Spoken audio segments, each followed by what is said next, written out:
morning, Kahal Kadosh. Beruchim Aba'im to everybody. What a day today. Erev Shabbat Kodesh, Perashat Emor, Pesach Sheni, Hilula of Rabbi Meir Ba'al HaNes, and the 29th day of the Om.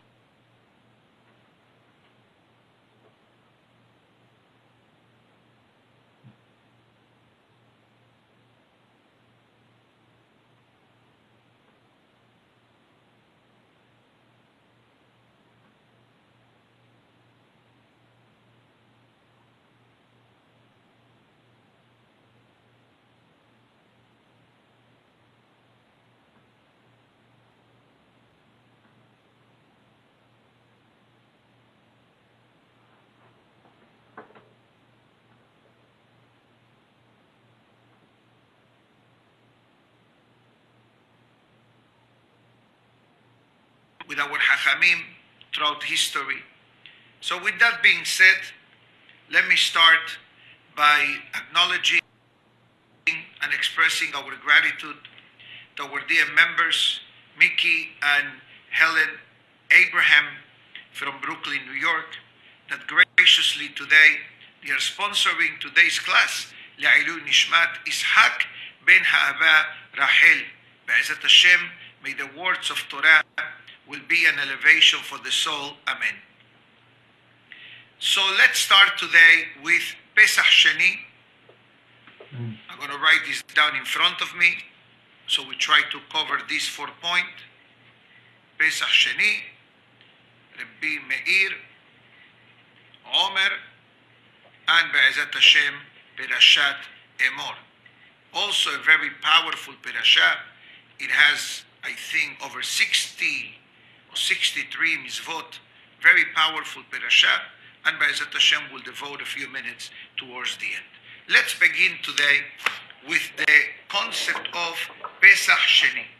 So just to give the historical background, Pesach Sheni mitzvah is actually found in the Torah, Perashat Veha'alotecha, when the Torah describes about the mitzvah of the Korban Pesach during the time of the desert.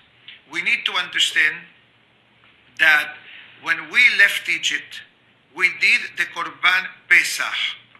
Now we are the first year in the desert.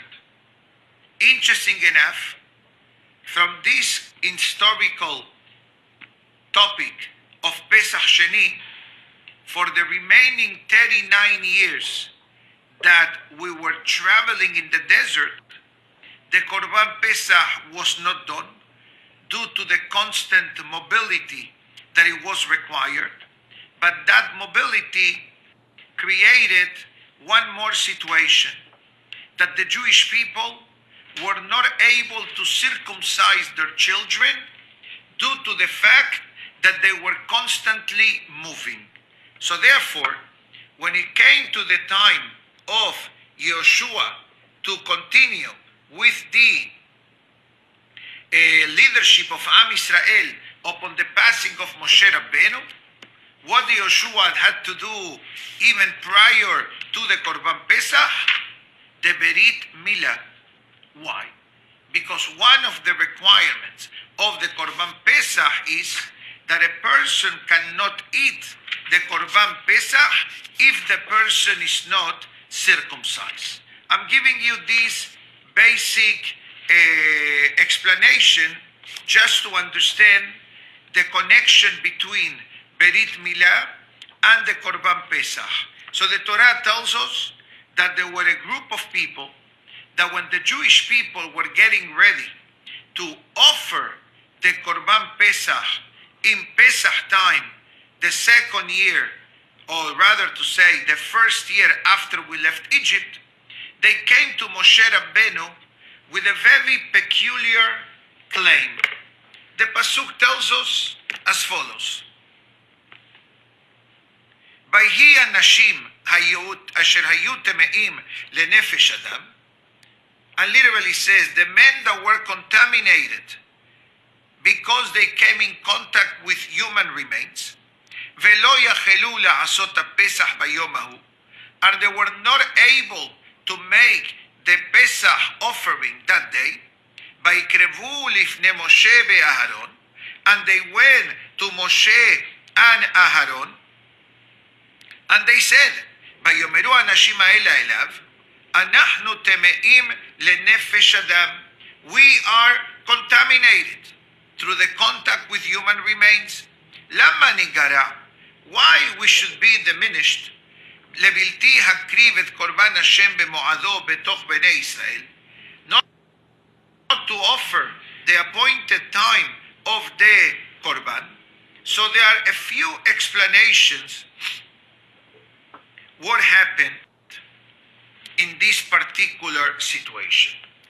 So first of all, how these men became contaminated.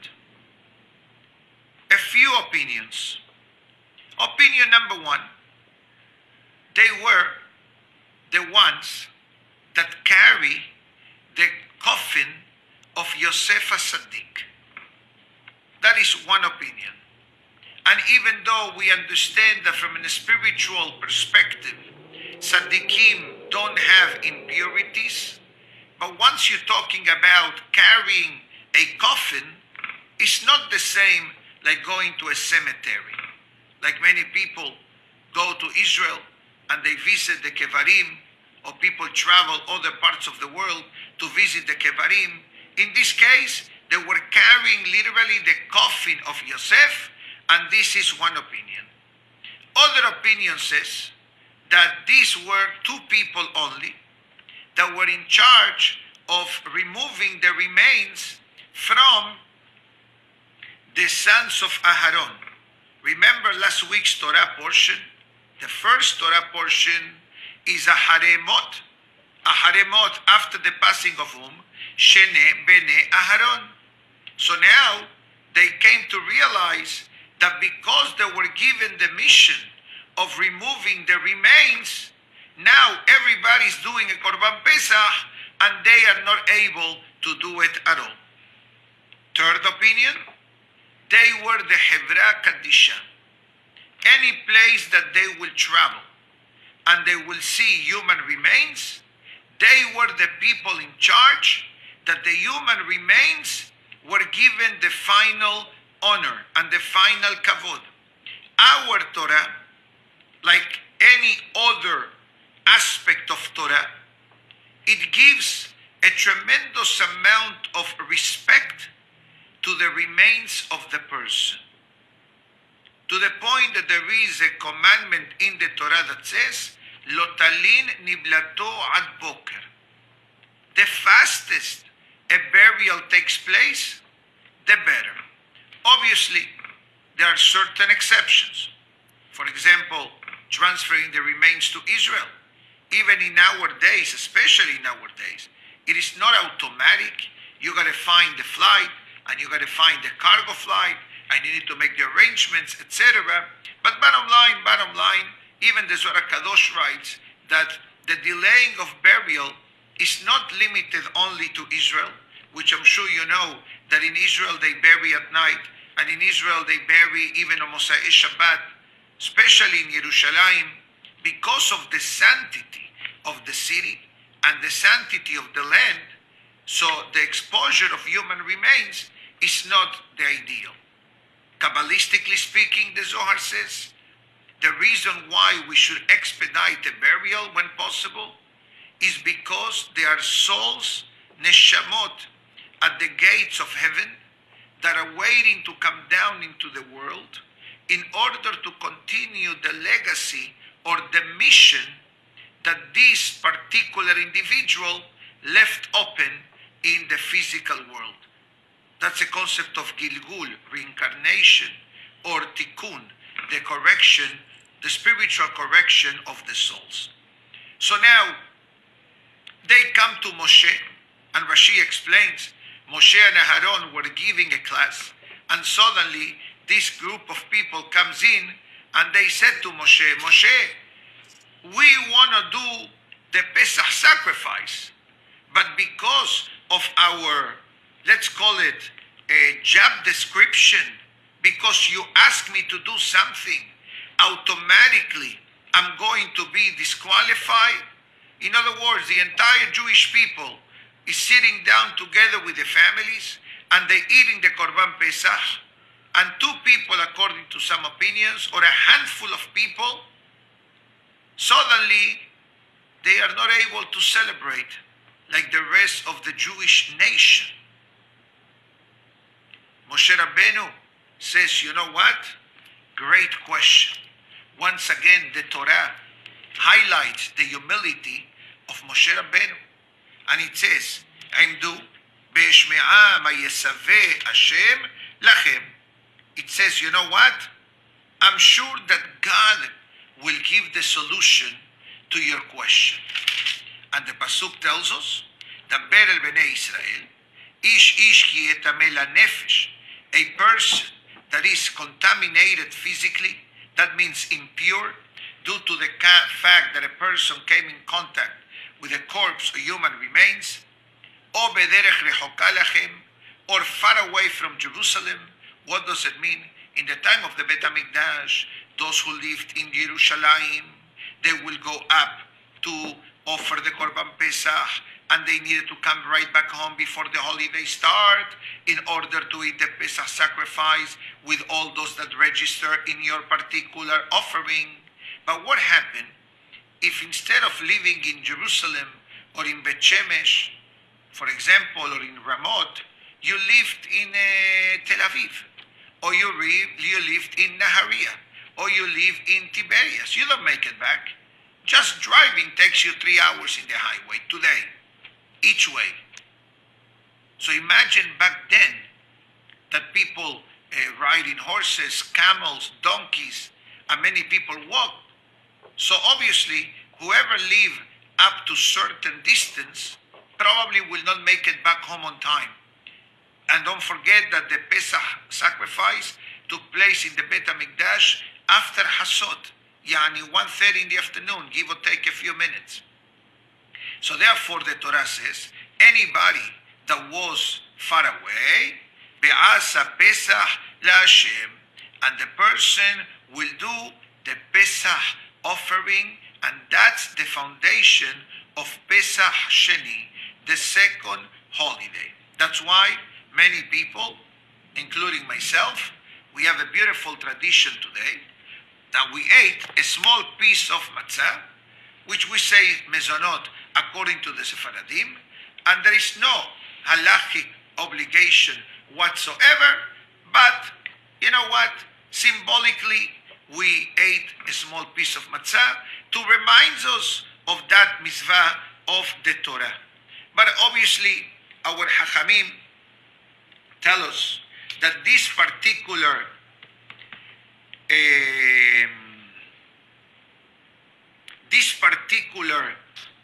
mitzvah is very interesting in the sense of putting aside the procedural type of the offering.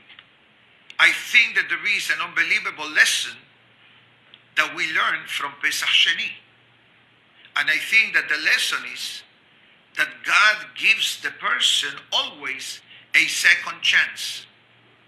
And why do we call it a second chance? In reality, God gives us 1,000 chances.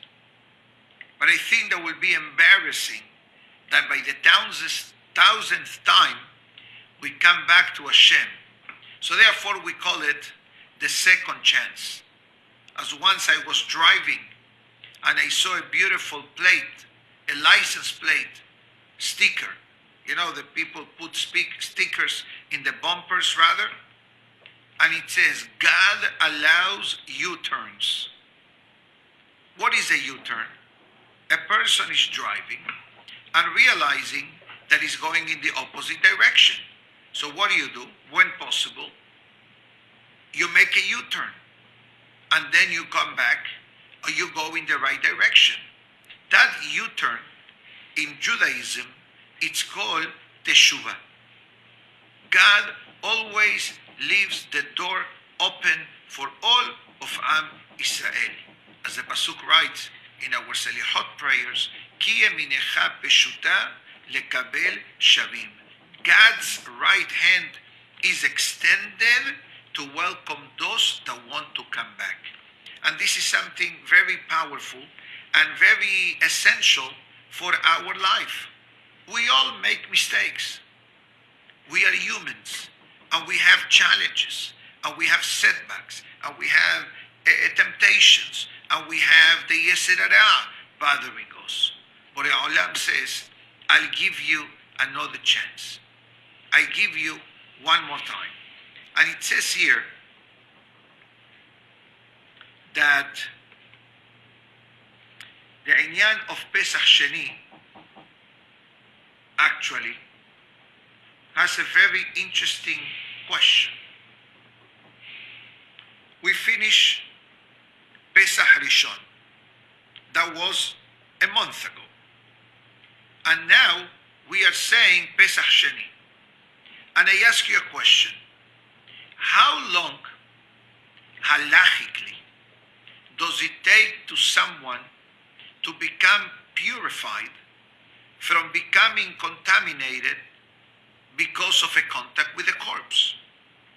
How long do we need? Let's be generous. Maximum 2 weeks. Actually, if you look in the Torah, you need 7 days. But let me give you the extra week. Why Pesach Sheni is only done 30 days after Pesach Rishon? Make it Rosh Chodesh Iyar, which is 2 weeks after. Everybody will be pure and chalas. You're going to tell me, Rabbi, people will become impure later? That wasn't something common to happen in those days. So comes the great Rabbi Yaakov Amdin, and it says, I believe that if we think for a moment, when we left Egypt, we had with ourselves Masot. How long the Masot lasted in the desert? Exactly 30 days. The 15, the 16, and the 17, there was no matzah. There was no food. So what people ate? Whatever they found. Fruits, vegetables, whatever. The man, actually, the first time in history that it came down to the Jewish people was in the day of Lag BaOmer, the 18th day of Iyar, meaning to say, this coming Tuesday morning, in the time of Moshe Rabbeinu, the man came down in that day. That's according to the Hatam Sofer. That's the reason why on Tuesday morning, Be'ezat Hashem, we pray for Parnasah. Because that was the day that started the Lechem min Hashamayim and continuously came down Sunday through Friday during 40 years in the desert. So everything is connected. So Kam Rabbeinu Yaakov Amdin, and it says that the Kedusha of Pesach lasts till today. Like the matzah lasted till today, today is the last day of the matzah in the desert, so to speak. So we take advantage of the completion of the matzah to bring the additional matzah of today, which is the matzah of Pesach Sheni. What a beautiful explanation of Rabbeinu Yaakov Me'amdin, but I think equally as beautiful, is not even better, the second chance. That HaKadosh Baruch Hu gives us a second chance. Not only that, I think that that lesson can be also translated into our daily life. Even with people, Haz v'Shalom, that may have wronged us, or even in a relationship between husband and wife, give each other a second chance. Give your children a second chance. Give your friends a second chance. And the more open mind and flexibility we have in this particular area, Borei Olam will always, always reciprocate all the goods and all the willingness to work out our differences with our fellow men. With that being said, I'd like to move on to the next topic, the topic of Rabbi Meir Baal Hanes. So I'd like to share with the Kahal Kadosh a couple of ideas about Rabbi Meir Baal Hanes, and we'll try to quote, perhaps time allowing, a few statements in the name of Rabbi Meir Baal Hanes. So a couple of points about Rabbi Meir Baal Hanes. Who was Rabbi Meir Baal Hanes? There are a lot of answers to this question. Number one, let's talk about the teacher of Rabbi Meir Baal Hanes. Rabbi Meir Baal Hanes had many teachers, but there was one in particular very famous, Rabbi Akiva. We have been talking about Rabbi Akiva since the beginning of the Sefirat HaOmer. And what happened with Rabbi Akiva? He lost the 24,000 students. And Baruch Hashem, he made the decision, the good decision, that he will not allow that tragedy to hinder his goal and desire of life to spread the Torah among the Jewish people. But we need to remember, teaching Torah in those days was punishable by execution by the Romans. But not only that, there was another crime that the Romans punished severely. You know what was the crime? The crime of appointing rabbis to the communities.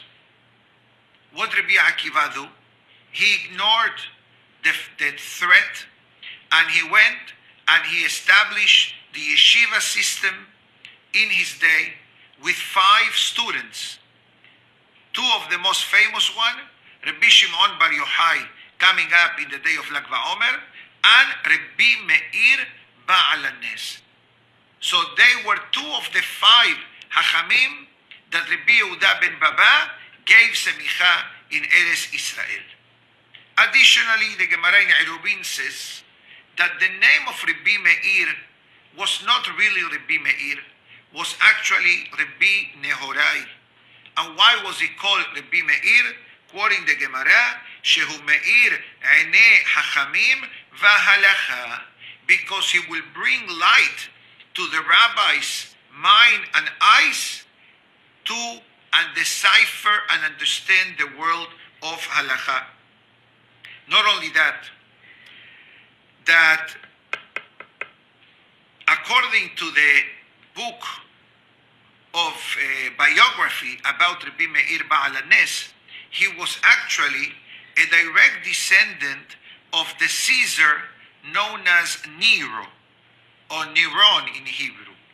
That when he came to conquer the city of Jerusalem, before Vespasiano sent them to really execute that destruction, he asked a child a verse, which many times people use that to get a little bit of a hint of a mazal and what's going to be happening to them.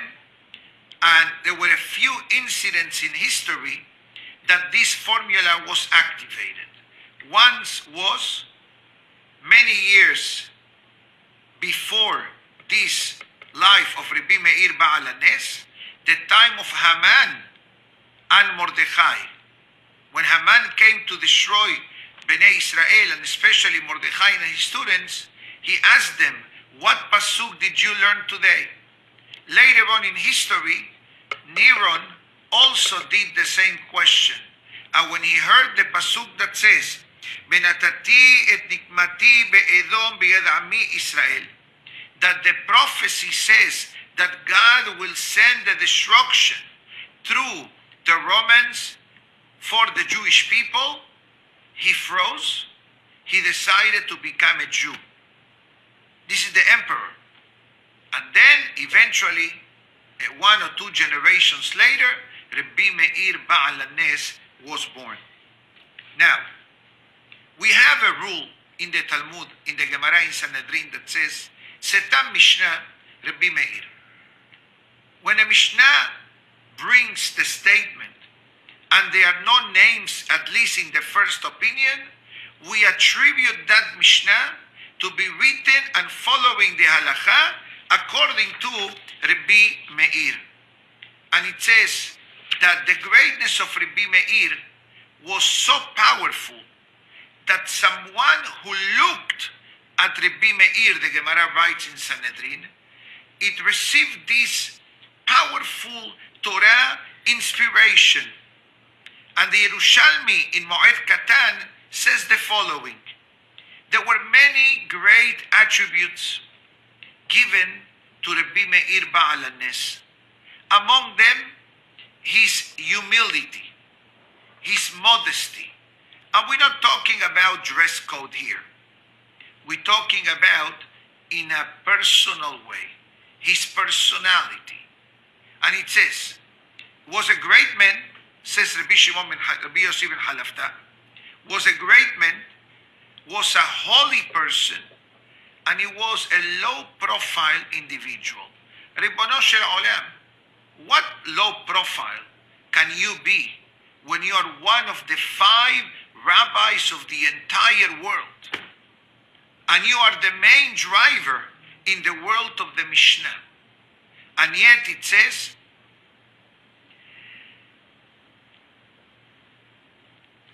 that even when it came to halachic debates, he always welcomed and respected the other opinions. Sometimes when people have an argument or a discussion or even a conversation, sometimes you think, I'm right, you're wrong. Or the opposite. Rabbi Meir Baal HaNes was completely the opposite. I see your point. I agree to disagree. Shammai and Hillel were not different, even though they had discrepancies in the halacha, but they respected each other, irrelevant of what happens. There is a famous story, and there are many stories about Rabbi Meir Baal HaNes, that he was a person or a great hacham, and I think the word great hacham is small for him. He was a Tana. He was a rabbi from the Mishnah. Literally a great sage, that he pursued Shalom Bayit. And even when there were challenging situations among people, he will agree to go the extra mile and to preserve and create harmony between husband and wife. And there are a few Mishnayot in the name of Rabbi Meir Baal HaNes in the Mishnayot in Pirkei Avot, and it says that different character traits that a person needs to achieve and needs to get for life. It says, love to Hashem, love people, bring happiness to Hashem, bring happiness to people, dress up with a uniform of humility and awe, and goes on and further in the beautiful statement of Rabbi Meir. And it says, the Gemara in Avodah Zarah discusses why did he merit it to be named Rabbi Meir Baal HaNes, the famous statement that we say, Elaka de Meir Haneni, Elaka de Meir Haneni, Elaka de Meir Haneni, God of Meir, save me. And the Gemara tells us that this formula proven to be effective even when people's lives were in danger. And I'm sure that people give charity in memory of Rabbi Meir Baal HaNes. If you have not done so, light a candle in memory of Rabbi Meir Baal HaNes. And if you have access to, read the special prayer, perhaps it's found in the Aneni book, or in the Kuppah of Rabbi Meir Baal HaNes, a magnificent prayer composed by the great Hatam Sofer. So there are different stories that happen in the life of Rabbi Meir, and literally Rabbi Meir Ba'al HaNes, through the life of the Tzaddikim, we learn a lot about how does a person must develop and achieve Irat Shamayim. And that is the reason why often we discuss the lives of Tzaddikim.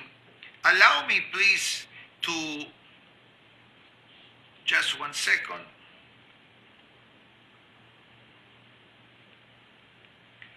Let me find the page here. I have it. Just to read some of the statements of Rabbi Meir Ba'al HaNes, in order for us to have a little bit of understanding who he was. As I said before, he pursued Shalom Bayit. He welcomed the opinions of the Hachamim. And throughout life, many Nisim were attributed to Rabbi Meir Ba'al HaNes, even till today in the city of Tiberias.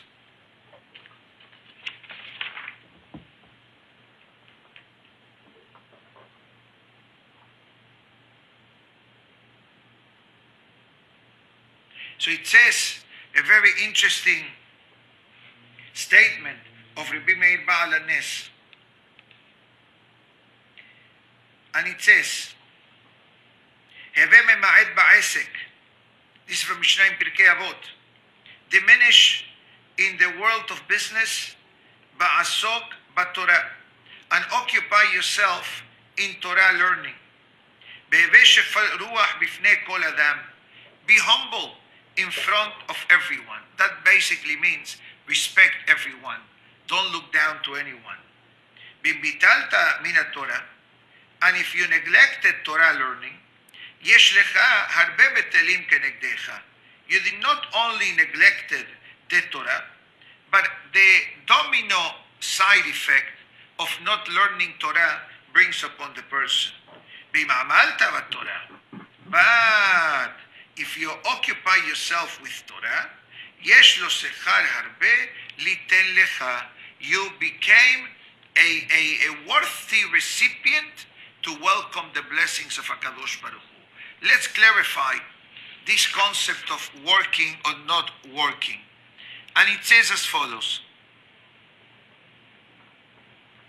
that Rabbi Meir Ba'al HaNes is perhaps telling us, and we need to understand one thing, that in the olden days, the common tradition among the people was to work limited hours of the day. There were certain Hachamim that will work for the day, and as long as they made what they needed, they will stop working and they will go to learn Torah. I'm not sure that our generation can afford that, but I do know that there are people, Baruch Hashem, all over the world, that they devote more than an hour or two a day to learn Torah, and they are businessmen. Perhaps work a bit later or start the day earlier, etc.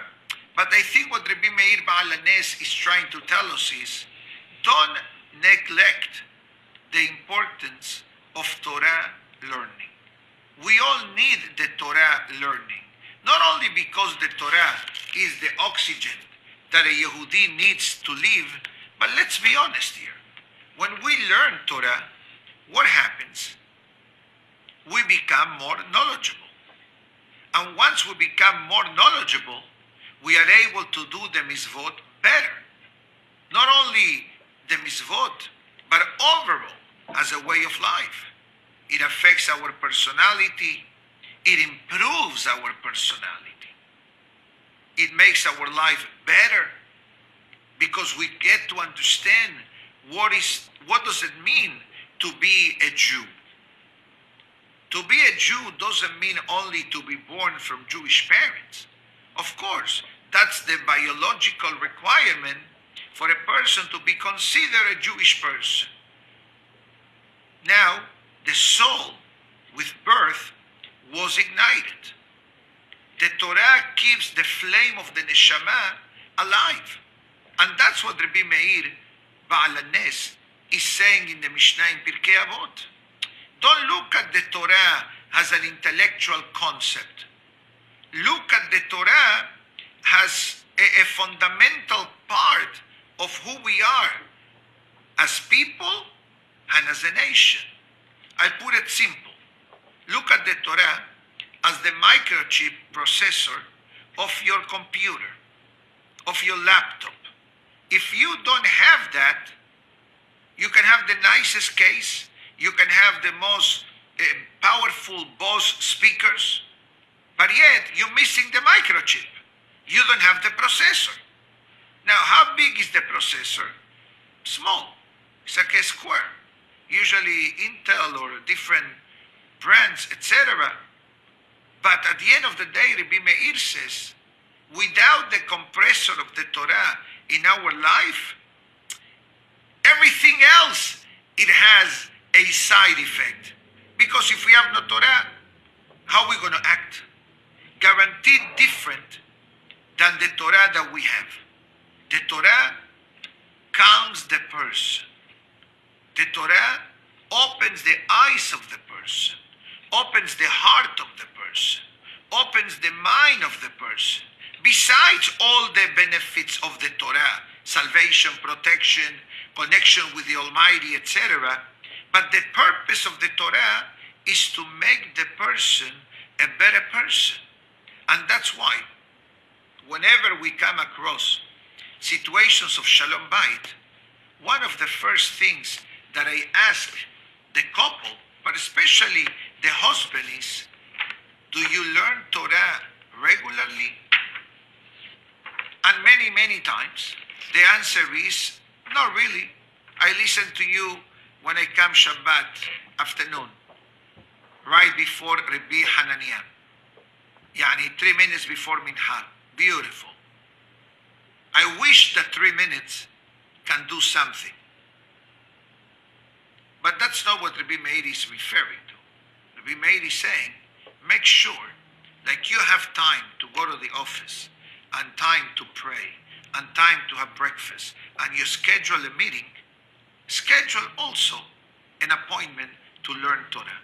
And Be'ezat Hashem, the zechut of the Torah will bring the great domino effect in our life. Before we switch to the Omer, let me see if there is anything that I missed discussing this topic of Rabbi Meir Baal HaNes and Pesach Sheni. No, I believe that we cover it on its majority. I'm very happy for that. So now we're going to continue with our third topic of the day, the Sefirot of the Omer. So tonight is, or rather today, is the Sefirah of Hod. Hod, we welcome Aharon HaKohen, the beloved brother of Moshe Rabbeinu, one of the most beloved tzaddikim of history. Ohev Shalom, Berodev Shalom, Ohev et HaBeriot, Unkarevan LaTorah.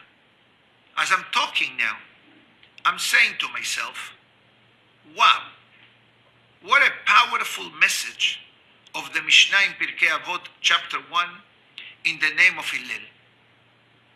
Which I may have said this Mishnah not long ago, since we're reading every Shabbat Pirkei Avot, and this Shabbat, I believe, is going to be the 4th chapter of Pirkei Avot. Let's translate this Mishnah quickly. A person needs to emulate the students of Aharon HaKohen, love the peace, pursue the peace, love everyone, and bring them closer to the Torah. Did you follow the explanation of these 4 messages? Love peace, pursue peace, love everyone, and bring them closer to the Torah. These 4 messages are powerful, beautiful, uplifting, encouraging, and positive. This was Aharon HaKohen. The name of the midah of Aharon is Hod. Hod has different meanings in different languages. In Hebrew, Hod can be explained as Hoda'ah, recognition. Hoda'ah can also be explained as gratitude. But today, Hod is beauty. The beauty of Aharon HaKohen as a person, as an individual who always look to unite people, who always look to preserve marriages and not the opposite. This is one of the most famous tactics of Aharon HaKohen, that whenever he heard that a couple, God forbid, were thinking of getting divorced, or business partners, they had dispute, or there was family feud, what did Aharon HaKohen do? He came to the rescue. He made peace. He'll talk to one side, he'll talk to the other side, and then he will connect the two halves of the bridges. That's why one of the Midrashim tells us that upon the passing of Aharon HaKohen, there were thousands of children named Aharon. Why they were named Aharon? Very simple. Because when it came to the moment to name the child, the husband says to the wife, and the wife says to the husband, we are only still married because of Aharon HaKohen. Without him, we could have been divorced a long time ago. So in this honor of making the Shalom, Aharon HaKohen merited to have thousands of children to be named after him. Now, but we also have today Hesed, Shevahod. So effective today, who is the host of the entire week?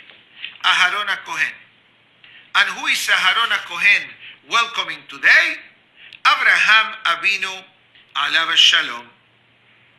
Now, so it says different messages from the Usfartem Lachem in this particular day. And allow me to begin with the Zohar.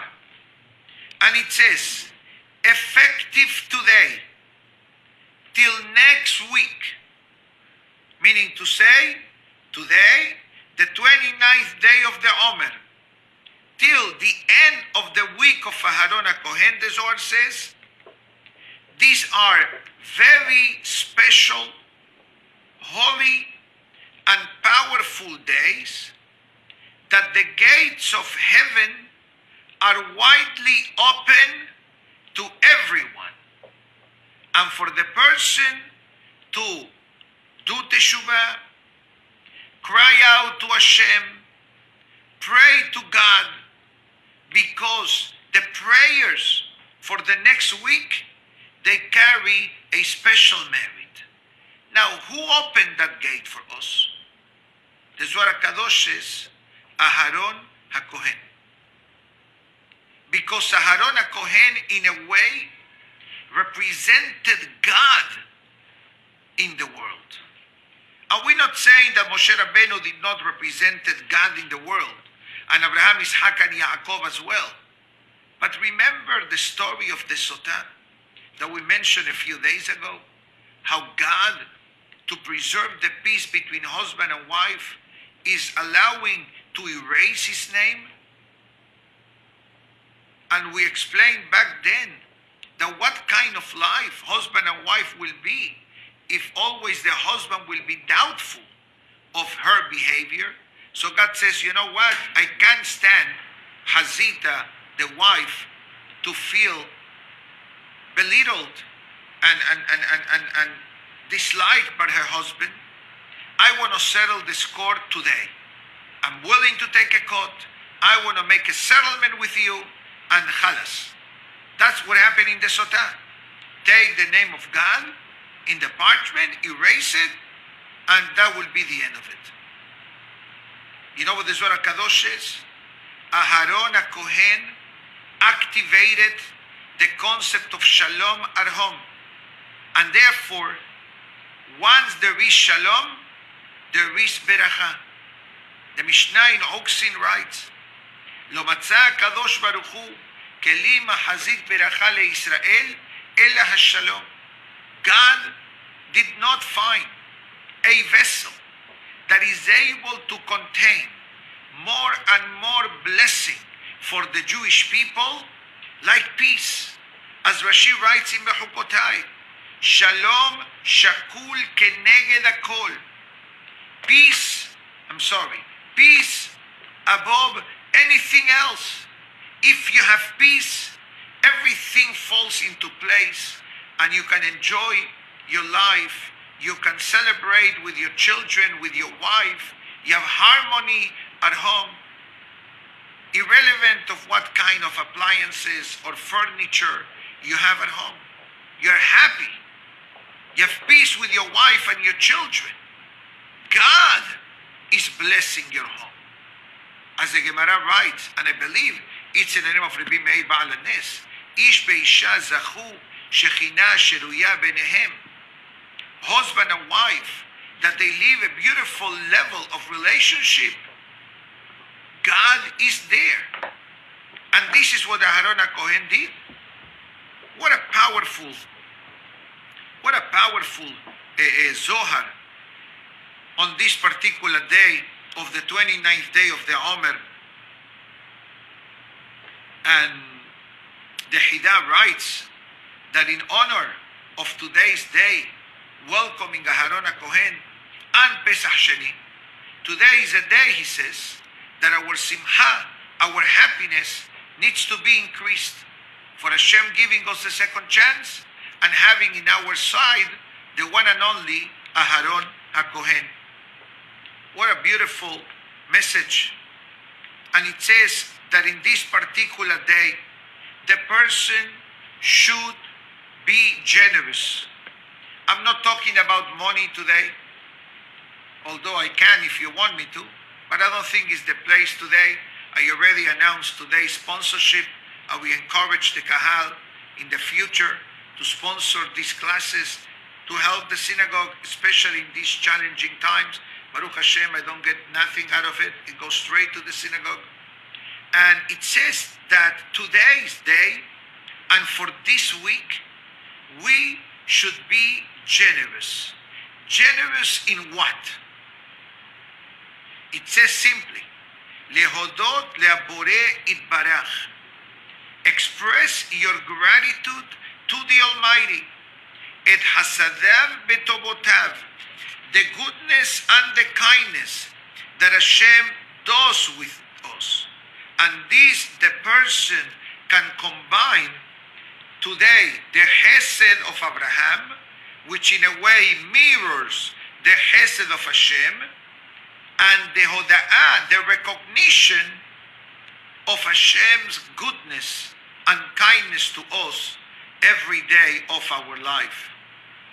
And we say, if you look for the kindness of Hashem, you will find it. Just the fact that Baruch Hashem, we were able to wake up today and pray and have a coffee and learn Torah now and getting ready for Shabbat Kodesh Perashat Emor, that is enough reason to pray and to sing and to praise HaKadosh Baruch Hu. And this is something that we cannot forget, Kahal Kadosh, that this is constant. But if there is a time in the calendar that needs to be enhanced, is especially today, the day that the Hoda'ah and the Chesed, Aharon HaKohen and Abraham Avinu, create a magnificent tag team. And again, you don't have to publicize, although you can publicize if you want. And actually there is a website that you can publicize the Hasadim and the good deeds. I think the website is 24k for 24k.org. And the idea is to build up through the days of the Omer 24,000 good deeds to atone for the tragedy of the students of Rabbi Akiva. Great initiative, check it out. Not only that, like we recognize the Hesed towards God, the Mehillah, we recognize rather the Hesed that God does for us. Now we need to take that Hesed and become a distributor of Hesed. Although we are physically limited because of the current situation, but as I said the other day in one of the morning or evening classes, we can do Hesed through the telephone. You can do Hesed by sending perhaps a WhatsApp or an email to someone. How are you? How you doing? I hope all is well, etc. So there are many ways that a person can achieve that particular midah of Hesed.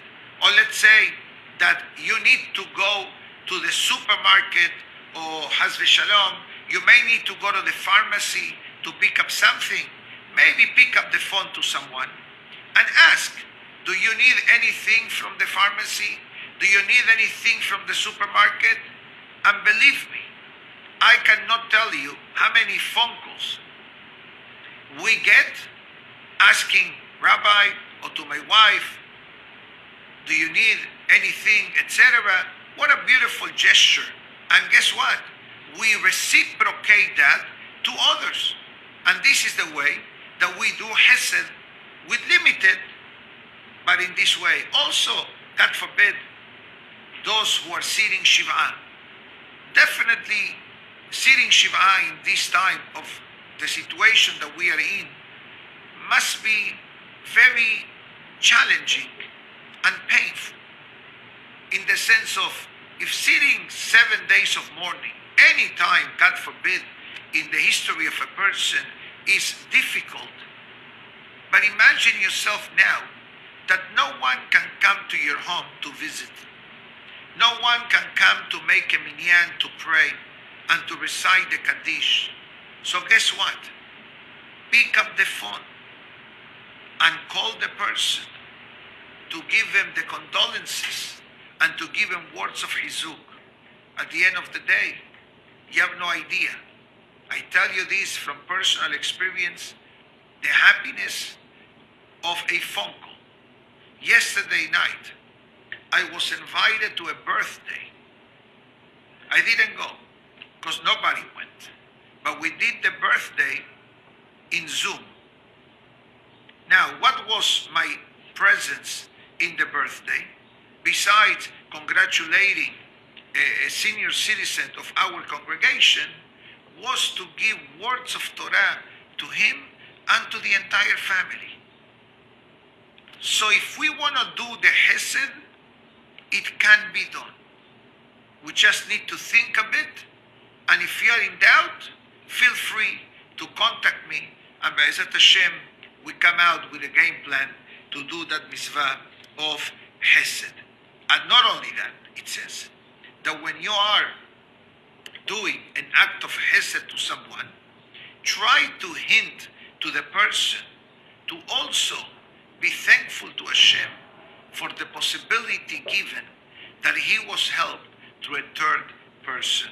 What a powerful message.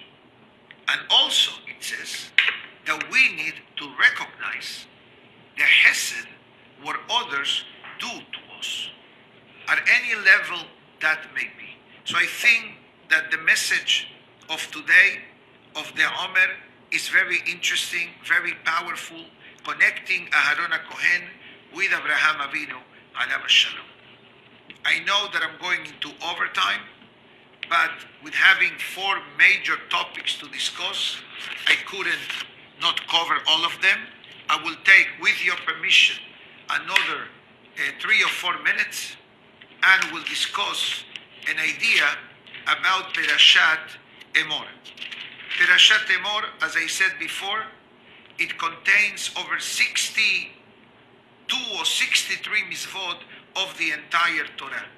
Yes, it contains a lot of the laws for Kohanim, including the marriages which are permissible to a Kohen to marry, the laws of the Kohanim to serve in the Bet HaMikdash, and eventually we come to all of the holidays of the Jewish calendar. And the Pasuk tells us, Vayomer Hashem el Moshe, Borei Olam speaks to Moshe, Emor el Kohanim bnei Aharon, say to the Kohanim, the sons of Aharon, and tell them, lenefesh lo itama be'amav, they cannot contaminate themselves. Meaning to say, a Kohen must keep a heightened level of holiness. I'm talking about not only the spiritual, but the physical. In other words, what's permissible for a Levi or an Israel to do, in this case the Kohanim cannot do. They can become impure with a certain relatives, the way that the Torah says in the following Pesukim. So first of all,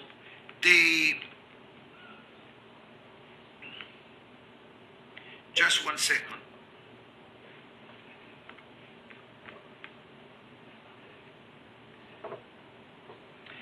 There are many questions in this pasuk. The Gemara in Yevamot asks a question.